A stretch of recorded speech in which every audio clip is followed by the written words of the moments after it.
$30,000 in debt for a $45,000 job. That is not a pathway, that is a trap. And for black students, it has been set up that way for generations. So let's get into it and break it down and talk about it. Hello and welcome back to the Black Student Blueprint. My name is Takara and I am here to break down all the things you need to know about going to college debt-free. So let's take it way back to right after slavery ended. So after slavery ended, what ends up happening is that black families are denied wealth. How are they denied wealth? They are not given access to be able to buy homes. They don't have access to high-paying jobs. They run into something called redlining, which has to do with housing and the neighborhoods and how they were able to live and where they were able to live, should I say. With redlining, what ends up happening is these neighborhoods, they stay underfunded, and then they're not able to get funding for a home such as like a GI Bill or an FHA loan. All of the GI Bills and the FHA loans went to white families. So let's fast forward a little bit into more modern times. So what ends up happening after that happens back then? So what ends up happening is that the white families, they now have the access because they have access to a home. They have been able to build more wealth. Their community is not underserved. So now they have a chance to sell their home and make money off of it. They have the equity to pass down to family members, which means they have access to be able to help their children be able to go to college without much debt or zero debt.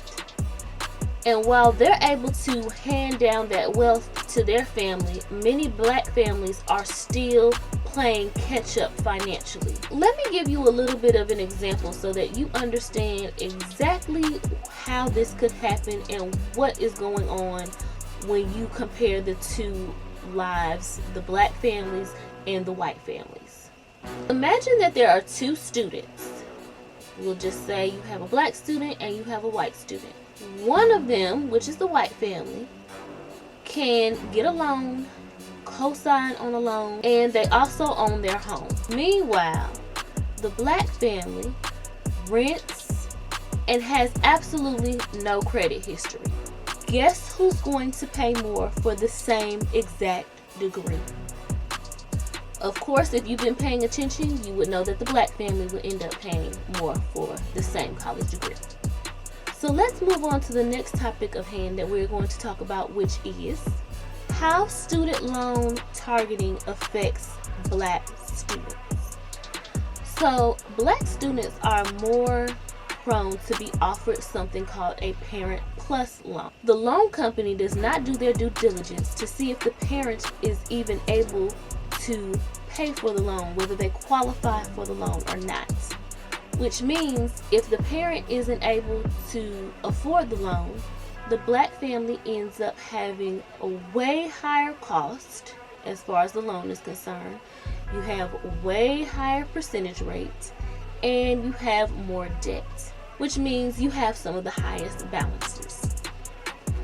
Then the next thing that happens is for-profit schools come in and they make promises to black students about how they can be flexible and how they can help them with paying for college.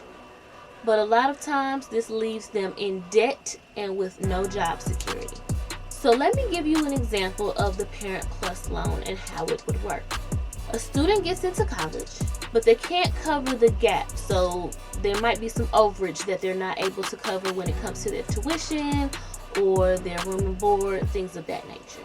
So one of the school counselors might suggest a plus loan to be able to cover the gap that they're unable to cover with maybe a FAFSA, like a Pell Grant or something like that. Now mom is responsible and owes $25,000 because this is a parent loan, not for the student. And guess what? A lot of times the student still needs a part-time job to be able to cover costs, because the PLUS loan likely doesn't even cover everything anyway. So let's move on to the next thing. So what is it that most families don't know that they should know when it comes to student loan? And a lot of times families find these things out too late. Most first generation students think that the FAFSA is enough. They think that they just fill it out, they'll get, a Pell Grant or whatever it is that the FAFSA is offering, and that's completely it. By the time the families realized there were thousands of scholarships that were available to them that they were able to get, whether it is a merit scholarship or a needs-based scholarship, it's too late. Why is it too late is the question. Too late because early planning really matters when it comes to scholarships and being able to pay for your college. When it's already senior year and you haven't done anything with scholarships, I'm not saying that you won't be able to get any scholarships or won't be able to secure any money, but it's gonna be tight and it's gonna be hard to do. So let me give you an example of why you need to start early. Some scholarships close a full year before college even starts. If you're not applying or have not applied your junior year, which I'm a strong advocate for starting even before then, you might already be behind if you've waited until your senior year. And guess what? Nobody's gonna tell you that. You're sitting there thinking, okay, my freshman, sophomore, junior year, I'm gonna try to keep my grades up, or whatever goals that you have for yourself. And then you feel like when you get to senior year, that's the time to start applying to scholarships. When in reality, you should have already been doing that. So now I'm going to give you 4 alternatives and 4 ways that you can make sure that you are not a part of this trap.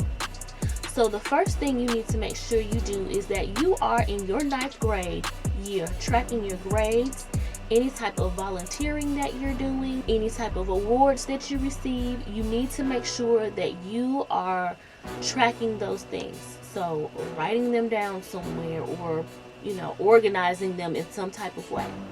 You need to make sure that you are targeting in-state schools that sometimes have what they call a debt-free promise program. I am going to do a video on those colleges that have those debt-free promises, and I think it's going to be something that you would really want to look into, and you may not even know they really exist. The third thing you want to do is you want to make sure that you are looking into HBCUs that offer merit-based scholarships and also need-based scholarships. So, like I spoke about in the last video, you don't always have to have a 4.0 in order to get a scholarship. Some of these scholarships are need-based as well. And the next thing you can do is make sure that you are applying to external or outside scholarships as much as possible. Now, some people say to start in your junior year. I believe that you should start way ahead of time, maybe even in your 9th grade year if you can. And let me break down to you why I think it's important to start in your 9th grade year. I think that will give you time to develop your writing skills. It will give you time to see all the different types of scholarships there are. You can even develop some essays that you can use and tweak once you want to be able to submit some of your applications in for scholarships. Getting started early is really important. And that gives you the momentum too, and then you can kind of figure out how you can work, doing your essays and things of that nature into your schedule, and making sure that you get your applications completed. And it also gives you a head start so that you know when things are due, when they have deadlines, and it'll give you a sense of knowing when this particular season is for some scholarships. You are able to apply all of these things. Here is an example of some things that can happen for you. So a student starts early, they're able to build a strong and good resume. They apply to an HBCU and they are able to win a full ride scholarship. That means they won't have any loans, no debt, and you know what they used? They used the strategy. So this video isn't just about giving you the information that you need and just about going to college. This is about making sure that even after college you have freedom. Freedom from student loans and owing anyone tons of money. Freedom starts with information, and I hope that the information that I'm giving to you is helpful to you and something that you can use along your journey. Make sure you share this video, you like this video, and make sure that you save it somewhere so you can come back and look at it anytime you feel like you need some encouragement, help, or, just a little bit of advice. And if you want to make sure that you are avoiding debt and you are able to try to go to school for $0, make sure that you subscribe to this channel so that you know when I come out with another video, and make sure you hit your notifications.